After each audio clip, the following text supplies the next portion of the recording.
Welcome to the Cigar Rebel community, where indulgence meets authenticity. This is more than a podcast. It's a gathering place for those who savor life's luxuries with unapologetic passion.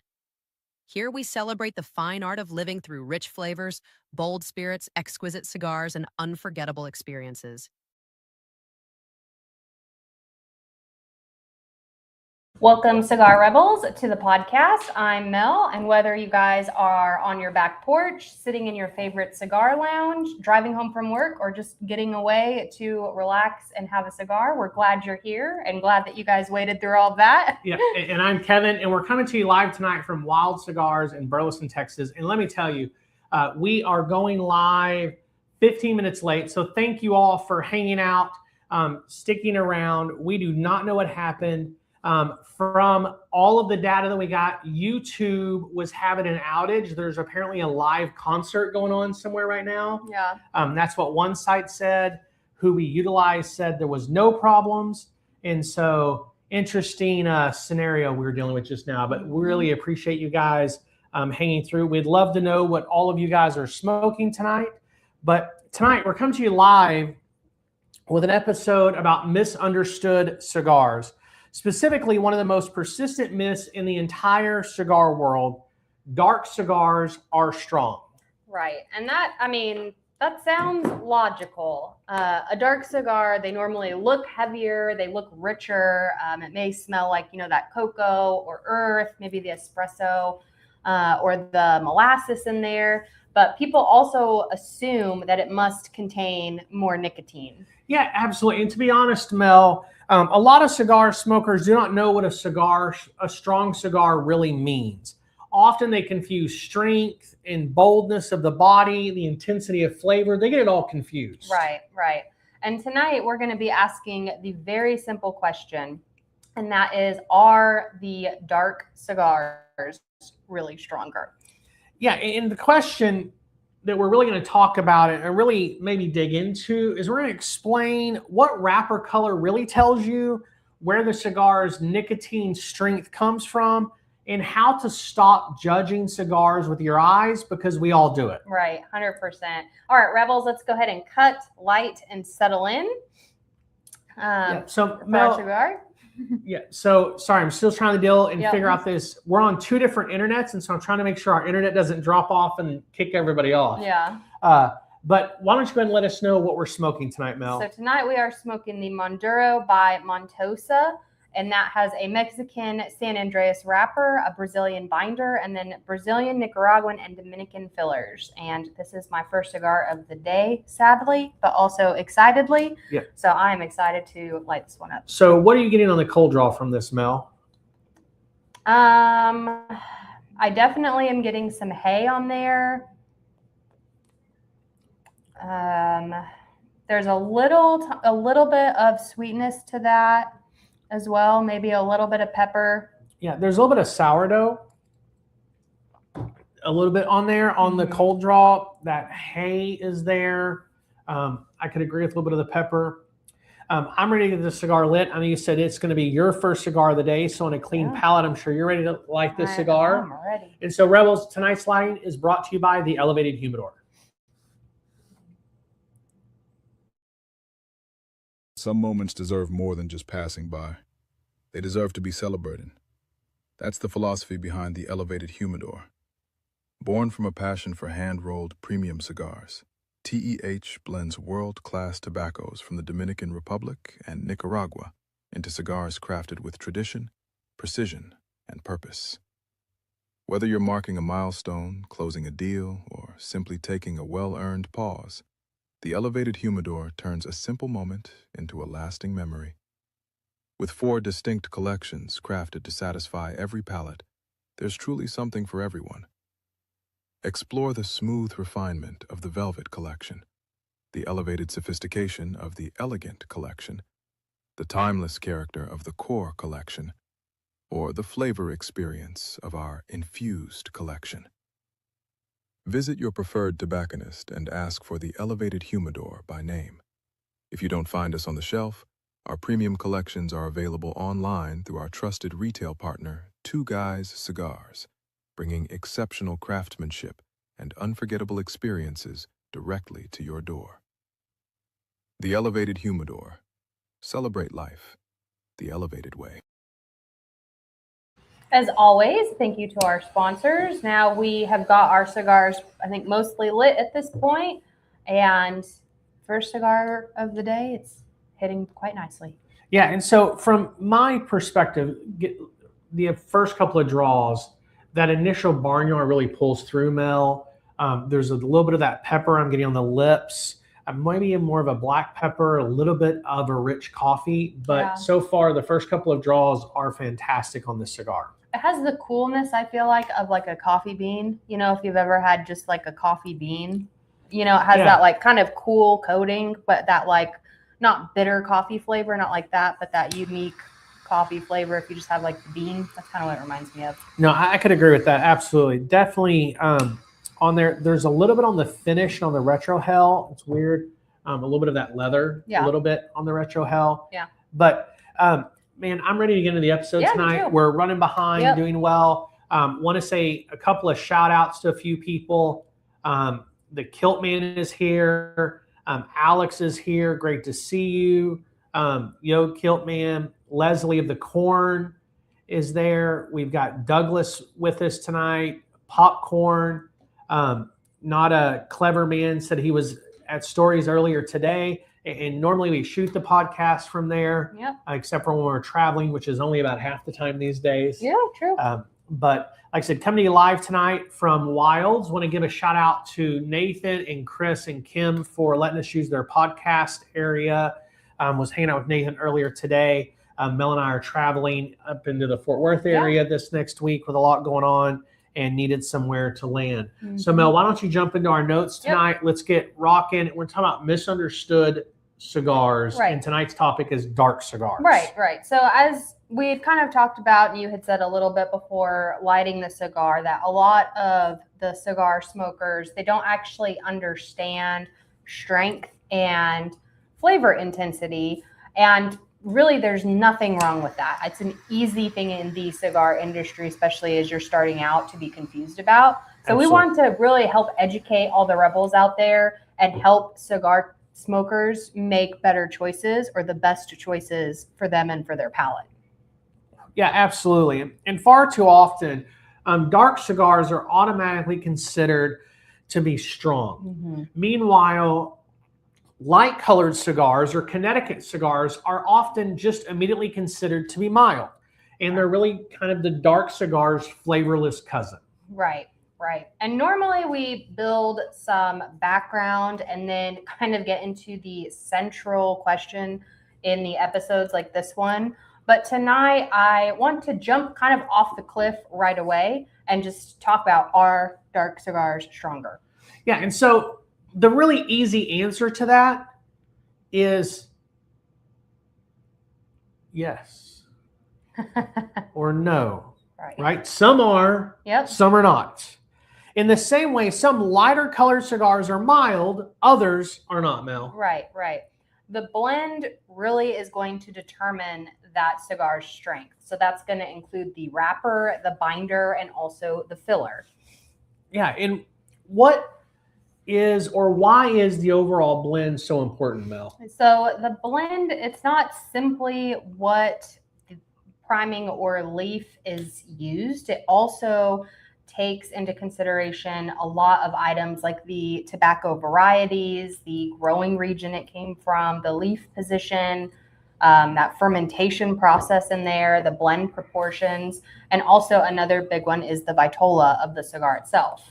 Yeah, and Not a Clever Man said, I've always trouble determining strength in cigars because I feel like nicotine doesn't hit me like it does others. I've had like 5 cigars back to back and never really felt a nicotine buzz.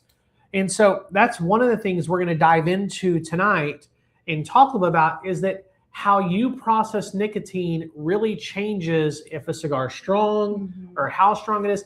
It doesn't change if it's really strong, but it changes how you deal with it, right? Right. And based on your answer you just gave, the wrapper truly is a part of the answer, but not the entire answer when it comes to, is this cigar strong? Right. I mean, the wrapper matters. So we don't want to overcorrect the myth and pretend the outside of the leaf is irrelevant. It does contribute to that aroma. It's going to contribute to that flavor. It influences the combustion. And then depending on the leaf that's left behind and the overall blend, it's also going to contribute some or a lot of that strength.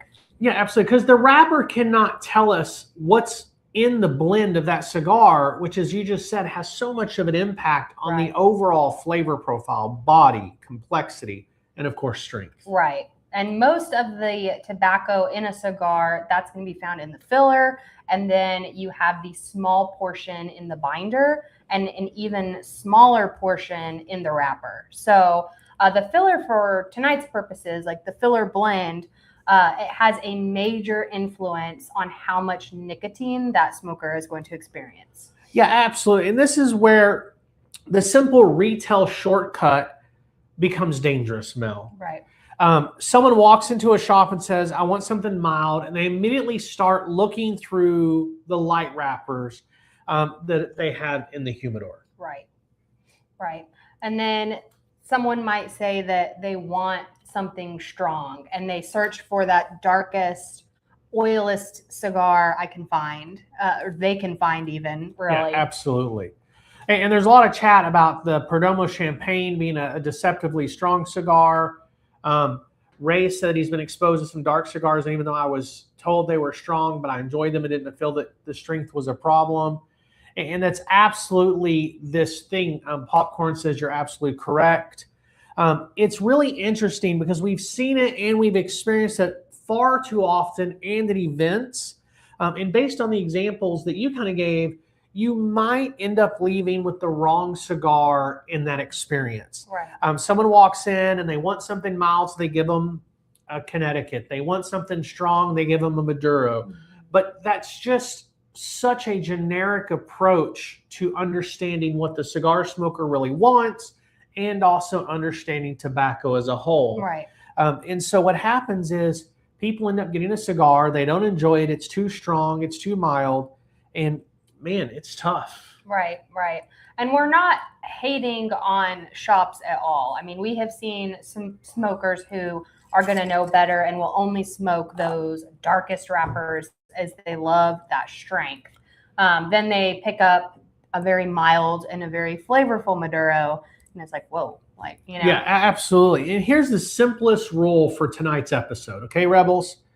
What wrapper color can actually suggest is flavor possibilities. Mm-hmm. The complete blend determines the strength. Right. And even that is really a starting point because the cigar smoker matters as well in that. So someone who's experienced, they may describe that cigar as a medium, and a newer smoker may experience that same cigar as strong. Yeah, especially if they haven't eaten anything. 100%. If they're smoking on an empty stomach, you can get nicotine rush quickly. Yeah, I mean, that time of day, the pace, the food, hydration, the individual nicotine tolerance for that's all going to affect that experience. Yeah, and so this is one of my rules that I've taken a lot of flack for, but I don't really care, is I believe the strength of a cigar, going back to what Not a Clever Man said in his comment earlier, 80% of the strength of a cigar is the tobacco.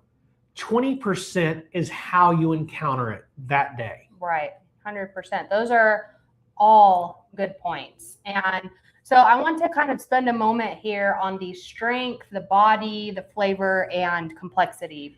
I love that you said that because Alex just put up the comment, plus the whole confusion between strength versus flavor, which we did an entire podcast on, and we're going to kind of follow back up here for just a second. Mm-hmm. But I love that you want to spend a moment on strength, body, flavor, complexity. Yes. And I love talking about strength versus flavor because they are completely different and it confuses so many people. Yeah, and so many strength gauges just piled on top of each other. And what they're really talking about is balance and body. Mm-hmm. And so Like I said, we covered this recently in a podcast. We try to ensure that each episode stands on its own. So if you're listening to this, it's not like, hey, you got to go watch this podcast to understand this one. Right. We don't want to be a Marvel movie. Yeah.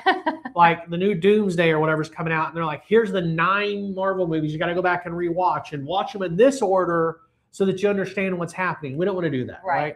Absolutely. And so I do think that we need to clean up some vocabulary here because cigar smokers are often going to say that word strong when they could mean 4 different things. Yeah, absolutely. Sorry, my cigar is not staying very lit tonight. Yours is smoking great. Look Yeah. at mine. I know yours is, you have no burn on it really. Like no burn whatsoever. And I haven't ashed it. But one of the biggest confusions is this source of strong when they mean all these different things. Mm-hmm. Right. And so when someone calls a cigar strong, they might actually mean that it is high in nicotine, that it is full of flavor. It could be spicy on the palate, or it's honestly just outside of their comfort zone. Yeah, and it's what kind they of normally heavy in the have. body. It's Yeah. thick smoke, right? Or simply outside of their comfort zone, as you said. So let's separate those and talk about each one of those briefly so we can begin to build the right vocabulary. Right. So first is going to be that strength. And the strength is going to be the physical effect of the nicotine. So a strong cigar that's going to, or could cause maybe some lightheadedness, that warm or heavy sensation, that increased salivation, I can get through that word, the mild nausea, maybe some sweating, or that sudden realization that sitting down is just going to be the best idea you've ever had for the day. Yeah, absolutely. And that one, that last statement is the one that we measure it by. Right. I've had a couple of cigars I've smoked where it's like, okay, I've just got to stop and get something to eat. Right. Or I got to eat a piece of chocolate to overcome that nicotine rush. Right. Absolutely. It happens. Yeah. Strength is going to be what that cigar actually does to you. And next is going to be the flavor intensity. Yeah. And this is how pronounced the flavors are. For Mel and I, when we're blending cigars, we really want that flavor to outperform strength. And the reason we can say that confidently is they're 2 distinct things, right? They're 2 very different things. The cigar may have loud flavors like pepper, espresso, earth, cocoa, molasses, charred wood, all those different things. And that can be very flavorful, but that does not equal strength. Right. Those flavors, they might feel very powerful without the cigar actually even delivering that nicotine impact. Yeah, right. I could agree with that 100%. And this is where many dark cigars simply get mislabeled. The flavors are rich. The smoke feels substantial. The palate's very busy because of those great flavors. And the smoker says, man, this is a strong cigar. Yeah. When what they really mean is that it is full flavored or maybe full bodied. Yeah. And that's so true. So let's talk about body. What does body mean? Right. So body is going to describe that weight, the texture and really the presence of the smoke. So on a recent episode, you had mentioned body to kind of maybe think about that as the same way that we think about milk. There's skim milk, there's whole milk, there's heavy cream. Then, there's all those different types of milk, really. Yeah. I mean, there's so many different kinds. And whole and Half and heavy half. cream. Another example is kind of blonde coffee, medium coffee, and then you have espresso, right? That's kind of the different textures that you would get from different coffees, right? Right. And that body that can feel very thin, it can be dense, it can be creamy. People have described it as chewy or even a coating. I mean, how many times have we talked about this just coats my mouth, when we're smoking a cigar? Yeah, absolutely. The cigar, it can be full bodied without delivering the strength based on that nicotine level. Yeah. So we have a few people smoking this Montosa that's doing the same thing. It's not burning. It's just kind of burning at the end. Can't stay lit. Mel, hold yours up so the camera can see up here.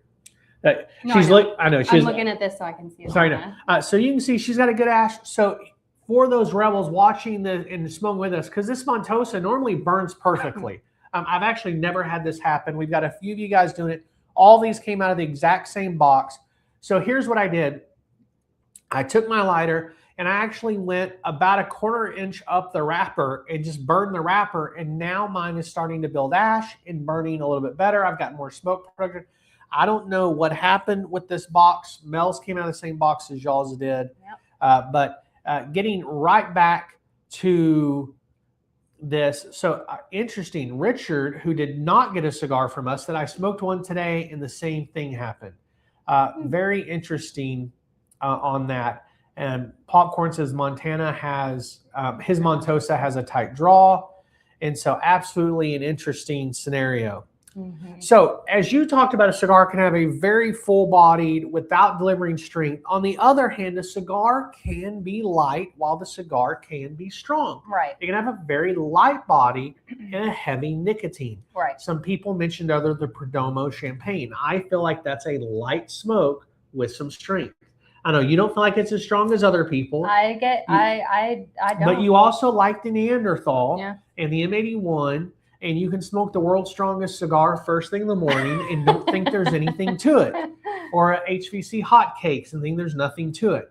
Most of us smoke the champagne and feel a little bit of the strength. Yes, and I don't ever make anyone feel bad or like that they're wrong for their rating of the champagne. I don't. She's making me feel bad about it. She's over here looking at me. I don't. I just, that's just my opinion and what I get from it. But moving on there, we're going to move on to the complexity of the cigar. Yeah, let's move on. The complexity that is going to describe the distinct sensations that cigar is going to provide and how they all interact. So it may transition throughout the smoke, or it may reveal that different notes depending on the pace or the retrohale, and also the pairing. So Leslie says, Kevin, it worked. Mine is staying lit now. I learned something new. So that makes you the, oh wait, wrong show. Oh boy. Sorry, she set me up. I had to do it. Wrong show. So complexity, as you were saying, is not strength. It is not body, and it is not flavor intensity. I tell you guys, for starting 15 minutes late, this show's been a wreck starting out. So we got to have a little bit of a fun. No, I agree. Trying to get it up and going, trying to be funny. Hope you guys can laugh along with us. But really wanting to talk about that misunderstood cigar tonight. Yeah. And we've kind of laid out strength, body, flavor intensity, and complexity. Right. So that mild cigar, like you were kind of saying, that can be complex. A full strength cigar can be relatively straightforward and lack that complexity. Yeah, absolutely. So let's put it into a really clean framework for the Rebels. Strength is what you feel.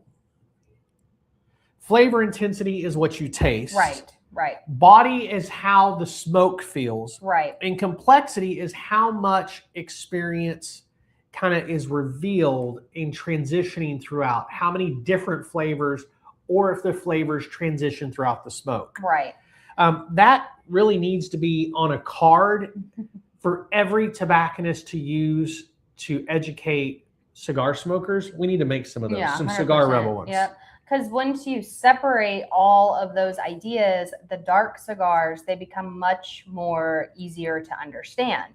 So the Maduro, it can be mild in strength, it can be full in body, it can have those rich flavors, and it can be moderately complex. Yeah, absolutely. It can also be a full or a strong cigar and be all of those things, full in body, rich in flavor, and moderately complex. 100%, yeah. And the opposite is true really for both the mild and the full strength cigars. Yeah, there are so many combinations when you begin to think and begin to look at cigars in these kinds of categories. Right. The only consistent fact when it comes to the color of a cigar is really the color and shade of a cigar wrapper cannot tell you strength, body, flavor, or complexity. Absolutely. And if strength does not come from darkness, then Mel, where does it come from? It's going to come from the tobacco in the complete blend. And that's one of the most important factors, is where the leaf grew on that tobacco plant. Yeah, so let's walk up the plant here for just a second, Mel. I got a kind of graphic to show for a second.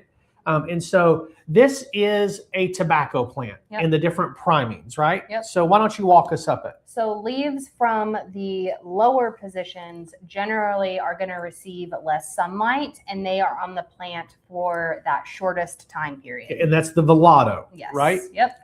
They're an earlier priming. They tend to be thinner, often milder.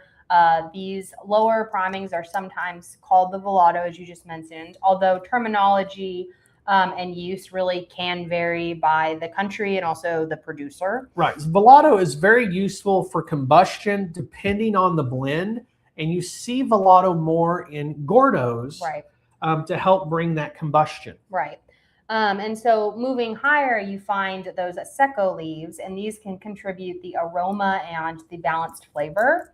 Above that, Viso leaves, they generally receive more sunlight and they provide more body flavor and structure. Yeah, an interesting fact about Viso is when you're talking about Viso is that you don't see it in as many blends as wrapper and binder come from this priming of the tobacco plant.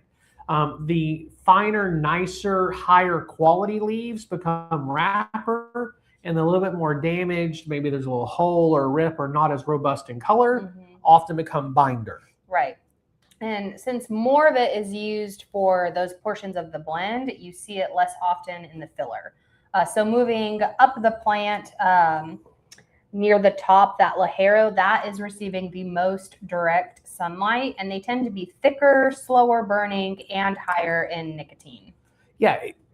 This is why Ligero is normally placed toward the center of the bunch. Right. You need help from the better burning tobaccos around it. A cigar with that substantial Ligero can carry significant strength even when it wears that pale Connecticut wrapper. Yeah, and it's one of those kind of things that in this case, the filler blend carries more weight than the wrapper may suggest. Right. And that seed variety also matters. The tobacco's genetics influence the thickness, the flavor, the strength, and honestly, how it responds to its environment as well. Yeah, absolutely. And that environment definitely has a major impact on the cigar because growing region has different minerals, different water, different sunlight, different amount of cloud cover, all of those things, right? That same seed that is grown in those two different regions, they can produce noticeably very different results. Yeah, I'm just laughing at Ray because he said he's halfway through a cigar because the our time change that we didn't warn people about. Oh, because we started late. Our 15 minutes. Sorry, I was thrown off by it. I thought it was funny, That is funny. and so everybody's laughing in the comments. You're talking about the seed grown in two different regions can produce noticeably different results. And that's kind of a sun-grown versus a shade-grown matters. That Habano grown in Ecuador versus in Nicaragua or Dominican or in Mexico in the San Andreas Valley, all of those have very different flavor profiles, different body profiles, different complexity, and of course, tonight's topic, strength. 100%. The shade-grown tobacco that is going to be cultivated under cloth or natural cloud cover to reduce that direct sunlight, and that results in leaves that are usually thinner and smoother, probably a little bit lighter. The sun-grown leaves, they receive more of that direct sunlight and may be thicker or darker, richer. They could be more robust. But again, these are tendencies, and they are not guaranteeing any sort of strength rating. Yeah, right. Absolutely. And so, not a clever man said the fact that a cigar brand can release a consistent flavor profile through many years with how varied tobacco can be is insanely impressive. I agree. It's absolutely an art, and these companies have been doing it for years, are fantastic at it. That's one of the biggest challenges for us as we're blending cigars and making the next productions if the varietal or the vintage has changed a little bit in that tobacco. We actually had a cigar, our first cigar we ever released, which was filler number 9. And in that cigar, we got new tobacco vintage and we couldn't get it the same. Yeah. We blended 4 or 5. We have enough tobacco that we have a 5th anniversary version of that coming out next year. And then we have enough tobacco that we're going to hold and release that again, probably maybe year 10 of the cigar, maybe we'll see. But we couldn't get the same blend. And some people actually liked it better. Other people liked it less, but we couldn't get it the same. And we were not going to continue that cigar with just a new blend. Yep. And so it definitely made a change for us. Yep. Another factor comes into play as well, Mel. Fermentation impacts all 4 categories or profiles of a cigar in a significant way, including that cigar strength. Yeah, I mean, that's 100% true. The fermentation is going to reduce the ammonia and those harsh compounds, while they also are developing the aroma, the flavor, and the color. And the factors include how long those tobaccos are fermenting. So how long the pylon becomes, how often it's turned, how the leaf is conditioned. All of these things are going to affect that result. Yeah, and fermentation is not a machine where more time automatically means more nicotine or strength. In some instances, the fermentation process produces more strength. And in other instances, it mellows the tobacco strength altogether. Right. That process, it changes the leaf, really. And it does not give us a simple formula when darker equals stronger or any of those things. Those blend proportions, they really matter. A small amount of powerful tobacco that can change the cigar really dramatically, and the same components in different ratios, they can also produce a different experience. Yeah, these guys are giving us hell about time tonight. Juan says, I drove all 6 states just to come make it on time to be in the lounge, and y'all start late. Also, he's smoking the Hoot & Young Jack Cars, fantastic, along with a Hoot & Young bourbon. Love that. Great shout out to Jonathan Carney and the whole team there. I did see the comment about how somehow everybody has agreed to 90 minutes. Yeah. Popcorn had agreed. They were talking to us a couple of weeks ago about doing a 90-minute show instead of an hour. We originally were sent out for 45 minutes, but I like to talk. Another reality that's not discussed nearly enough, and you hinted at it a little bit earlier, is that the vitola or size of the cigar can change the actual profile slightly or the perception of that cigar. Right. And the smaller ring gauge cigar, that is generally going to give the wrapper a larger proportional role in that blend. Absolutely. So that large ring gauge is going to contain more filler relative to the wrapper, and the actual blend is adjusted by the manufacturer for each size, but there can still be some variances in there. And that really means that 2 vitolas in the same line, they can feel completely different in the body, the complexity, that flavor, and the strength. Yeah, and then the smoker can alter the experience by smoking faster or slower. Rapid puffing is going to increase that heat. The heat can also make flavors feel more sharper, more bitter, maybe more aggressive. It can also deliver smoke and nicotine faster. Yeah, for sure. And because sometimes we've all heard somebody say that cigar became really strong in the final third. And part of that may be the blend. And part of that may actually be the accumulated nicotine strength. Right, 100%. The increased heat, the condensed oils, the faster puffing. As the cigar gets smaller, it gets hotter. All of those things are major contributions. Right. The cigar did not necessarily transform into a darker wrapper while they were smoking it. Right. And there are really so many variables to this. There are. Our hope is that you rebels new to smoking are beginning to see that it's not all wrapper color that drives the strength of your cigar. Right. Yes. So there is more to come after the break, such as, the wrapper color spectrum, the 4 corner tests, and more. But first, we're going to take a quick break. We'll be right back. We fell in love with cigars not because of the flavors or smoking experience or perceived status, but because it allows barriers to fall between other humans and build deeper connections. For that reason, we've been super intentional to curate a space where people can find community and enjoyment with others, and cigars just happen to be the way we're doing it. For that reason, we are thrilled to be the one and only cigar retail store and lounge in downtown Lufkin. A good story is one of the most powerful tools used to connect with another human. Sharing stories fades out differences and highlights similarities found in the details or with the storyteller. Over the years, we have seen some of the best stories told over cigars, and thus, new friendships are made, passions shared, encouragement given, and so much more. The impact storytelling has on the human connection is why we've decided to name our store and lounge Stories. Because behind every good cigar and conversation is an even better story.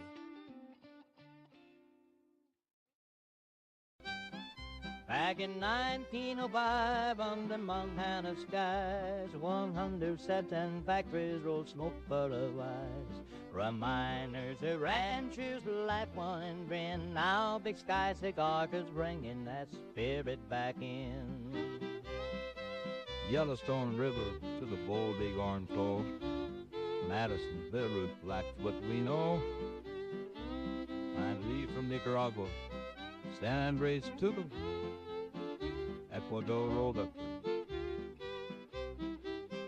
And every box sold helps our veterans men. With warriors and quiet waters, we lend a friend's hand.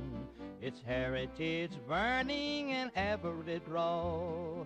Big Sky Cigars, Montana's pride and law. Big Sky Cigar, where heritage flows will ever draw. Find your river at Big Sky Cigar Depot.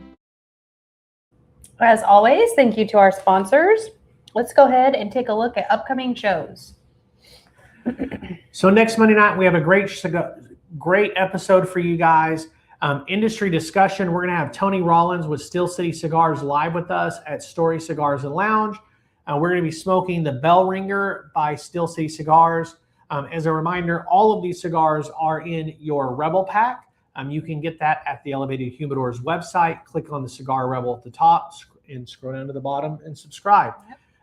Tony's going to be on. We're going to be live. We're going to be doing a cut and light that night at Story. So it'll start a little bit earlier and then do the podcast to hear all about Steel City and Tony's journey in the cigar industry. Yes, I'm excited for that episode. Then on August 24th, we are going to be talking about how the industry is changing and a shift is coming. On that one, we will be smoking the Lady Jade by the Elevated Humidor. On August 31st, we're doing Pairing Series 101. We're going to be smoking the Veld Mutiny by HDA Cigars. I love that cigar in the new Robusto. Me too.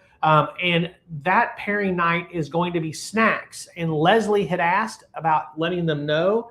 And so we're actually going to be pairing the Veld Mutiny with different candied and roasted nuts. And so we're going to do some cinnamon ones, some sugar ones. We've got several different varieties we're going to be smoking and sharing with. And we're going to give you a recipe for the perfect paired nut recipe that you can roast at home in an air fryer or in the oven in about 5 minutes. Yep. And we're going to be enjoying that and sharing it with a bunch of you guys live that are at Stories that night. Yeah, love that. Love pairing cigars with snacks. September 7th, we are doing the Flavor Note series and discussing, creamy cigars. And on that, we will be smoking the Velvet Gold by the Elevated Humidor. And so that's a big one. That is. It's a And huge so one. Velvet Gold is the newest cigar in our Velvet series. It actually is releasing in August.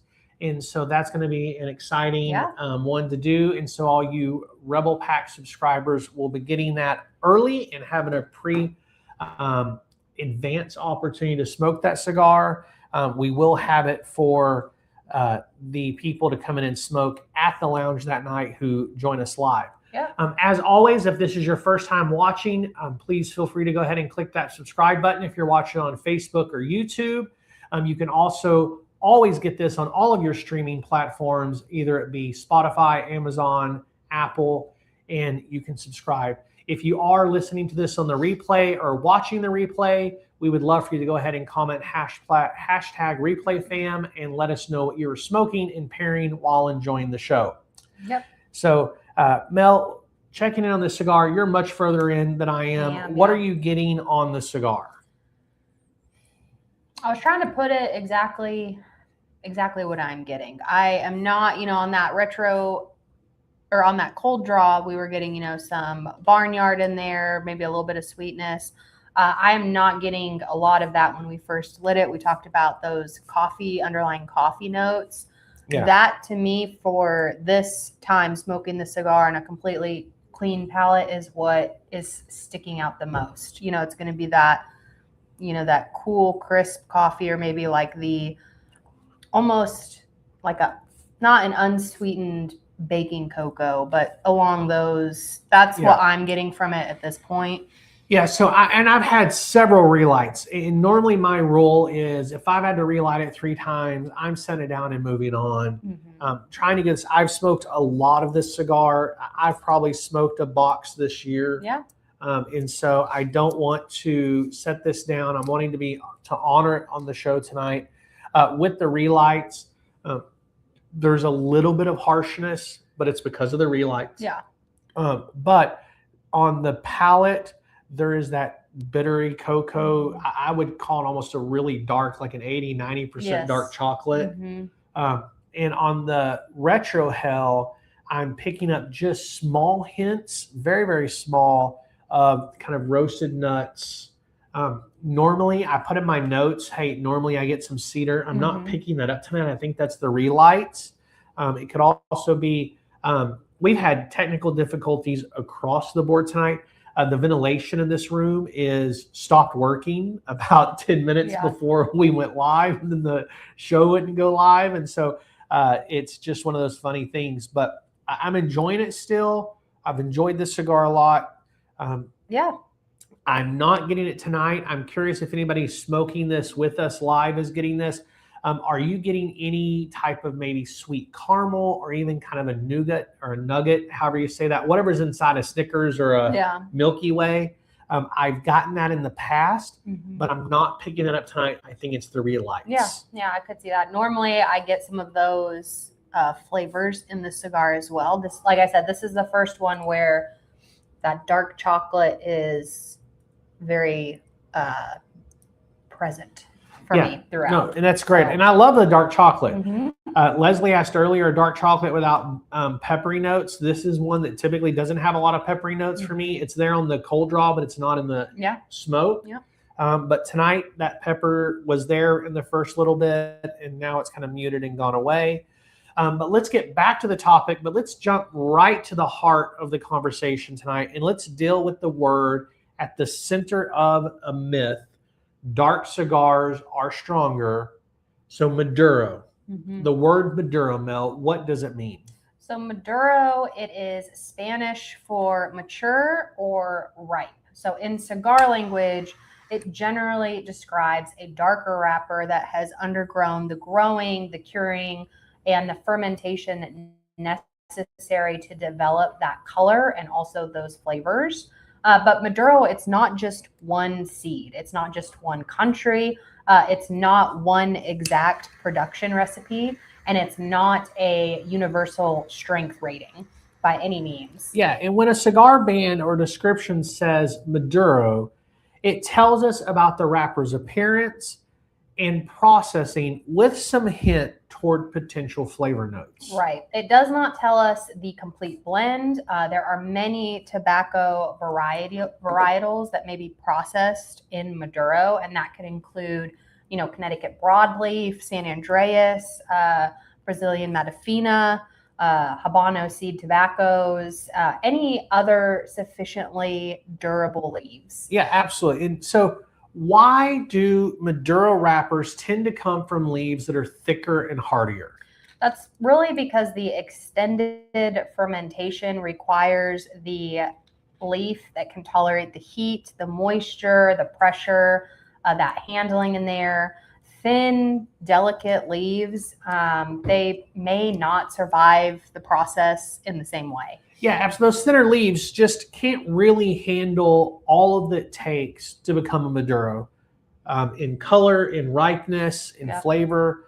So walk us through the broad version of that process. Right. So after harvesting, the tobacco is cured. That curing is going to allow the leaf to lose moisture gradually while its color and its chemistry also change. Yeah, and that's an amazing process. As it goes from bright green to yellow spots to fully yellow to brown spots to fully brown. And the aroma early in that process is awful. It's all ammonia. And then at the end of that process, is this heaven? Yeah, absolutely. Yeah. So after the curing, that tobacco, it's fermented in the pylones or the large piles, typically in what is called a hand, which is normally 25 leaves.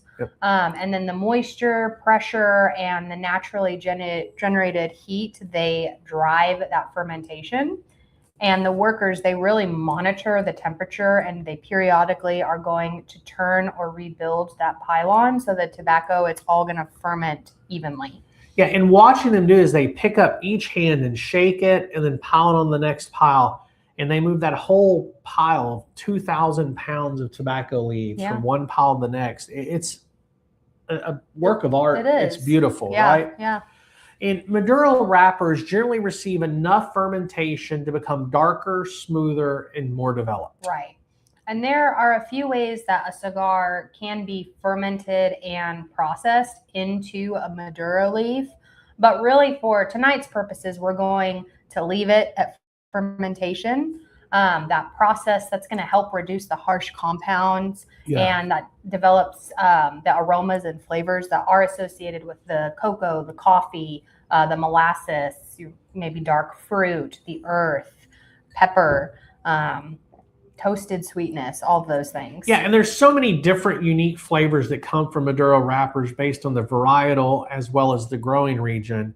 But a common explanation says that fermentation turns starch into sugars. Right. And that's often used as the simple description, but we should be careful really not to reduce the complex biological process to one sentence. It's hard because everybody wants things quick. They want it in a nutshell. They want instant gratification, baby. Yes, absolutely. The useful consumer takeaway really is that the Maduro processing can develop and emphasize that natural sweetness while reducing those raw and harsh qualities. Yeah, which really means a dark cigar can be smoother. Right. And that surprises really a lot of people who expect that dark tobacco to really be bitter or punishing.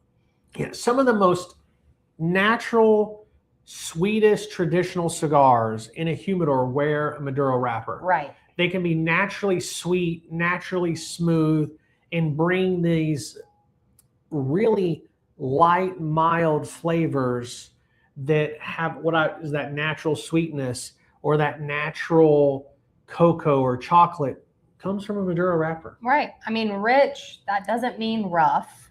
True. Dark does not always mean harsh. And sweet doesn't always mean mild. And smooth doesn't always mean that it's weak. Yeah, and so that's the 4 myths in just a few seconds. Right. We're being very inefficient tonight, which really worked out with our 15-minute lateness. Yeah, you are being efficient and very direct, and I think people are loving the show, so appreciate you guys.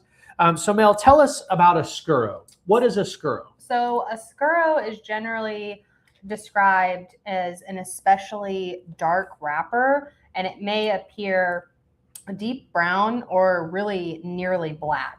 Yeah, and so like one of the things is we have a Maduro cigar and an Oscuro cigar in our line, and people have asked us a couple of times, why do we have both? It's because they're different. Yeah, they are, and 100%. What's interesting is our Maduro cigar is actually darker than our Oscuro cigar. Yep. But it's the fermentation process, that process of getting the tobacco ready. Right, and you have, I would say you have the people that they love the Oscuro much more than the Maduro, and flip side, because they're so different that people are not putting them in the same category when they smoke them. Yeah, and this may be a shocker to you guys, but the blend's different, Mel. That's true too. I And mean, so that impacts but they're the cigar. just looking at the wrapper because they're not going to be able to know the blend inside. Absolutely. Unless they look at what the blend says, or they tear it apart and look at it. But even then, it's hard to tell by the eye.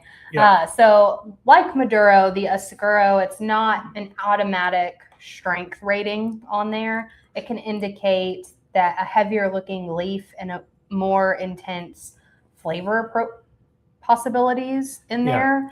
But the complete blend is still going to determine that experience. Yeah. And so tell us a little bit about natural. What does natural mean? So natural is often used in contrast with Maduro. So especially when a cigar line offers 2 wrapper versions. Yep. But the natural is a broad commercial description. It doesn't identify the precise seed, country, or even the strength level in there. Yeah. And so when I first got into smoking cigars, I was really confused when you have a natural, a Connecticut, a Habano, a Maduro. And so what it really means is that Maduro, Oscuro, Connecticut, Habano, and natural are clues, but not final descriptions. Right, 100%. And they're not going to be those complete biographies either. Yeah, and so let's give listeners a quick tour of wrapper color. Not an encyclopedia, but just enough to make the humidor a little bit less confusing. Yes. Okay. So here is the wrapper color spectrum. So on that light end, we have Claro wrappers. These are going to be the pale tan or the goldens. Absolutely. They may have those flavors like cream or hay, cedar, maybe some toasted bread in there, almond, maybe some light pepper. But the blend can still make that cigar strong. Yeah, absolutely. I love that Claro. Mm-hmm. So let's talk about Candela. So Candela, that is the green wrapper, in case anyone's not familiar. Yep. The Candela, it's going to be green because that tobacco's chlorophyll is preserved through the rapid curing process. Absolutely. Typical flavors and associations, those are going to be the fresh grass. It's going to be the green tea, which is probably one of my favorites, is that green tea Candela. Absolutely. The herbs, the pepper, the distinctive natural sweetness. There's occasionally those hints of mint in there. Again, the green doesn't automatically mean that it's mild. Right. And so many people immediately think that green means bitter, it means mild. But it's really not, right? Mm-hmm. In the Lady Jade, which we're going to be smoking here in a couple of weeks on the show, it's more of a medium plus cigar. Yeah. Not mild at all. Mm-hmm. So from the Claro and the Candela, we kind of then move through Colorado Claro and Colorado. So tell us about those. Right. So when we go a little darker, that's going to be the Maduro and the Oscuro that are going to move toward, like we mentioned, those dark browns and nearly black. And those are going to have common flavor notes that have cocoa, the espresso, maybe molasses, the dark fruit, earth, maybe some charred wood in there, the pepper, all those things, which thinking about those flavors, I'm getting almost that I talked about, cocoa and espresso. I'm getting a lot of charred wood off of this tonight, which I normally don't get, but that's thinking through those flavor notes. That's what I was trying to describe. As mine's picked up a little bit, wood. that charred wood is definitely there. We kind of skipped over, and I apologize, when we talk about Claro, Colorado Claro and Colorado is that natural reddish brown to rich medium brown. This really fills in that Habano, everything from a Habano Claro to a Habano 2000. And they really have that cedar, that nuts, baking spice, some natural sweetness to them. But for all of those, either it be Claro all the way through Maduro and Oscuro, they're flavor families. Mm-hmm.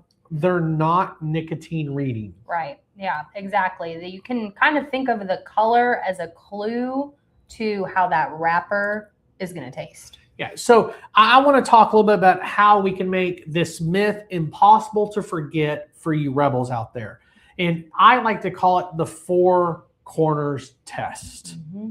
So there's 4 cigar categories: light and mild, light and strong, dark and mild, dark and strong. Right. And first, we're going to talk about that light and that mild. So a useful example is going to be the McAuliffe White. It wears that Ecuadorian Connecticut wrapper over a Connecticut broadleaf binder, and it has those fillers from the Nicaraguan and the Dominican. And the strength is really mild to medium. And this is the combination I think most people are going to expect when they see that color wrapper on the cigar. It has a light appearance and it has a very approachable strength. Yeah, absolutely. So second is that light and stronger. Our example tonight for this is the Firecracker Connecticut by United Cigars. Light Ecuadorian Connecticut wrapper, Dominican binder and filler that's much stronger profiles than you'd find in that McAuliffe you're talking about. And this one really pulls off a medium to full strength body. Right. It, to me, is one of the stronger of the Firecracker series, and it's the Connecticut. Right. And that really breaks that first assumption. Really. 100%.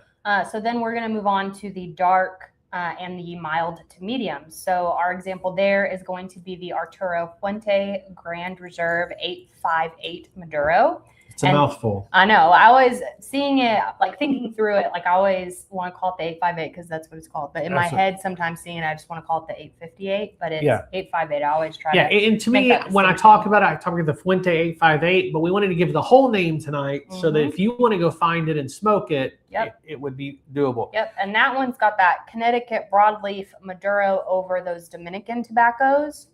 And that one has a very rich flavor. Going to have that natural sweetness in there, and it's a more approachable strength than really what the appearance is going to suggest if you're looking just with your eyes. 100%. And there, that breaks the second assumption. Right. And then finally, we're going to have that dark, and we're going to have the dark and strong. And a great example for that is going to be the Arturo Fuente Anejo. Oh, amazing cigar. I've got 2 in our locker at Stories. We got to smoke them soon. That one's going to have that Connecticut broadleaf wrapper over the robust Dominican filler blend. It's going to have that dark appearance. It's going to have a really rich flavor, and you are going to get some very substantial strength with that one. Yeah, absolutely. And this is where the visual assumption is finally correct. Dark and strong. Right. And I think that's really one of the reasons why this myth survives. No matter how many hundreds of years cigars have been around. Right. Many of those dark cigars are strong based on the blend, and many light cigars are mild. You know, those are the myths. The problem is when you turn that common pattern into the universal rule. Yeah, the darker wrapper may match the strong filler blend, but it doesn't prove the filler blend, or really what it does is it proves the filler blend is strong, therefore the cigar is strong. Right. And there are just a few cigars that stand against that myth, but they continue to be one of the most persistent myths in the cigar industry. Yeah, in social media, honestly, it doesn't help, but it does sometimes make me question if this is so easy to disprove. Why does the myth really persist, Mel? Right. It's really because judging the strength by the wrapper works just often enough that it feels reliable.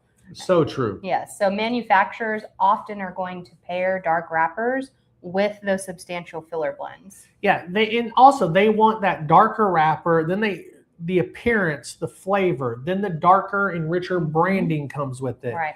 And strength to all communicate the same idea. Right. You're going to have the dark box. You're going to have that dark band. You're going to have those words like bold or black. Maybe reserve is on there. Intenso, fuerte, oscuro. Yep. The entire presentation is going to prepare the customer for a heavier cigar. And then you find a Connecticut, and that Connecticut cigar often uses cream or gold or white in softer branding, much like the McAuliffe White. Right.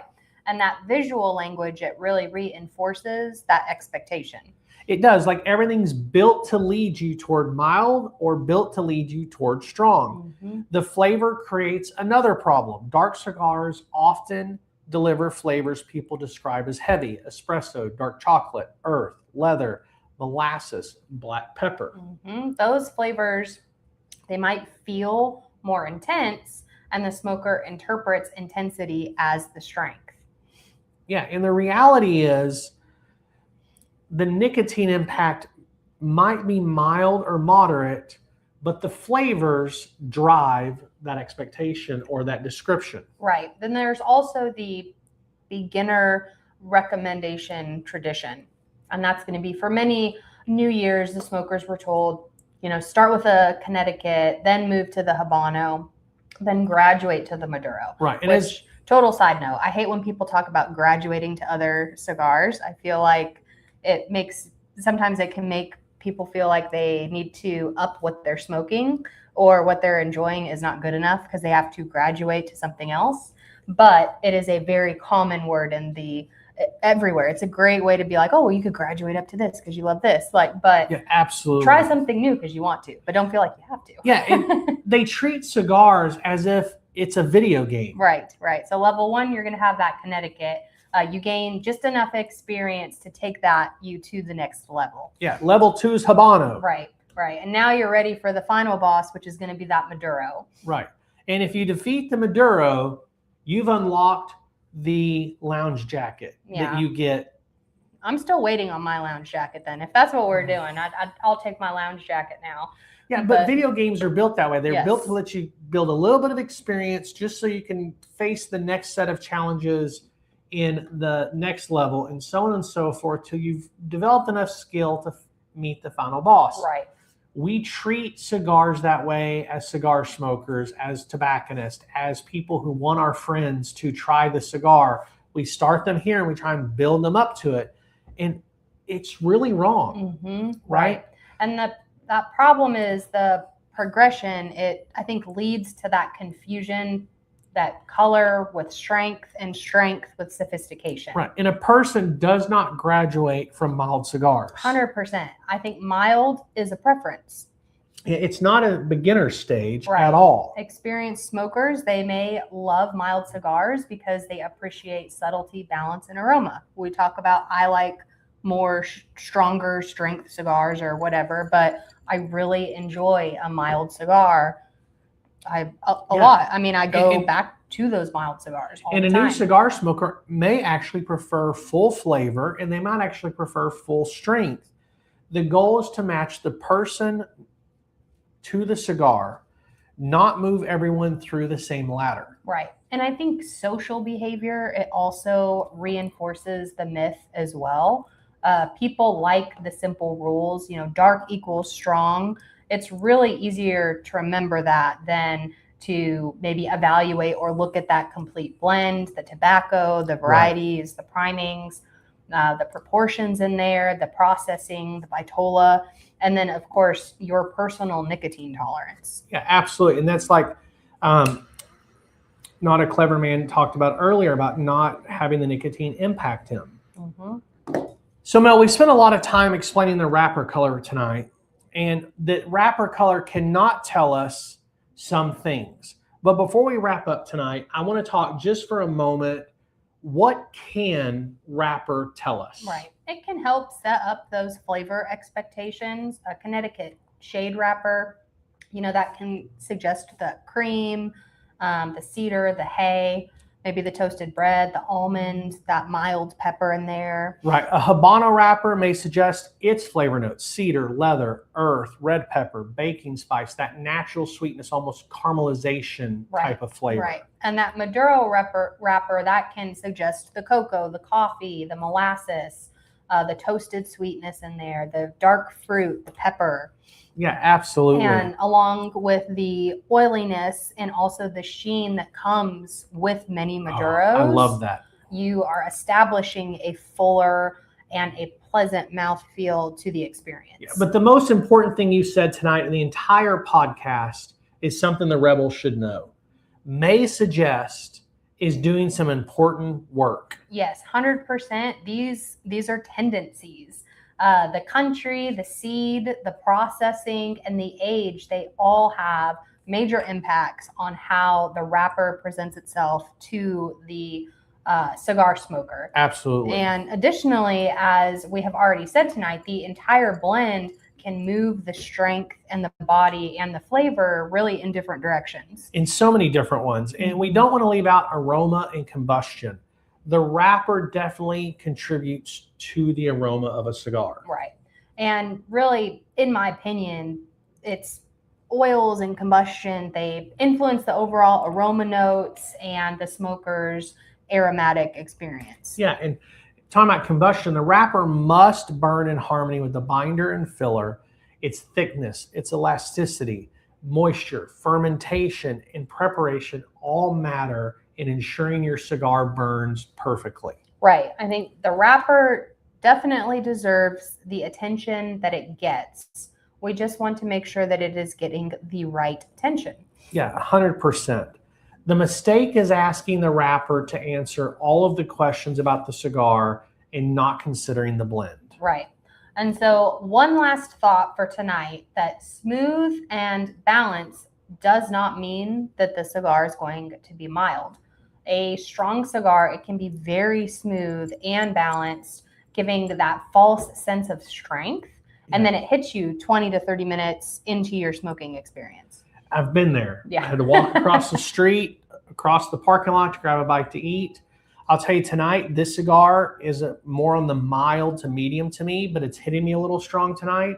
I haven't eaten in a few hours, and I've been drawing on this hard to keep it moving and keep it lit because of the burn issues. Like I said, normally I don't have that with this cigar. I'm having it today for whatever reason. Right. A mild cigar mill on the opposite can be rough around the edges with harsh or bitter notes, but that's just a tendency based on how the blend is. Right.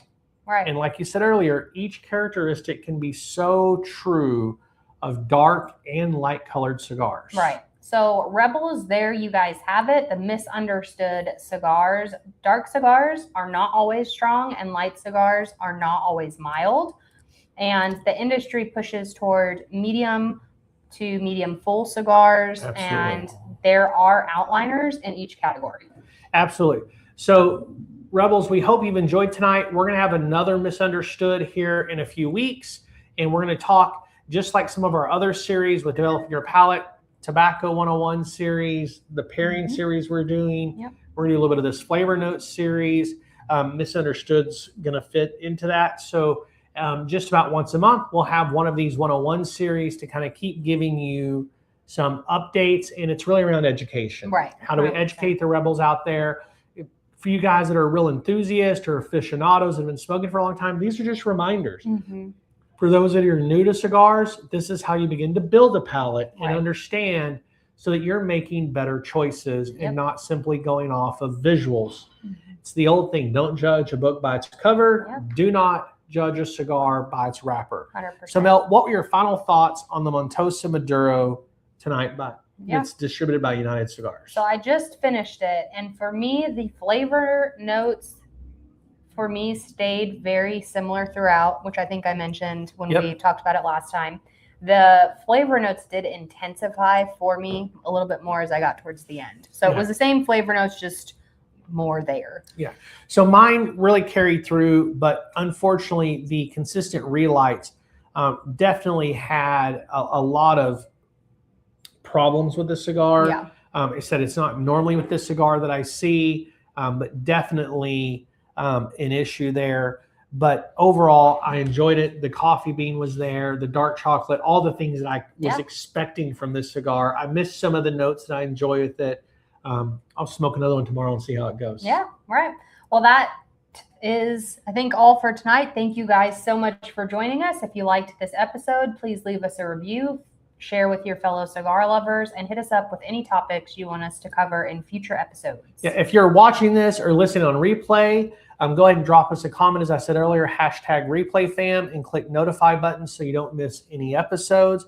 Next week, we have a great episode for you, Rebels, with Tony Rollins joining us live to have a conversation about Steel City Cigars. But as Mel said, tonight, that's our show. Yeah, thank you guys for tuning in and bearing with our little bit of a late start tonight.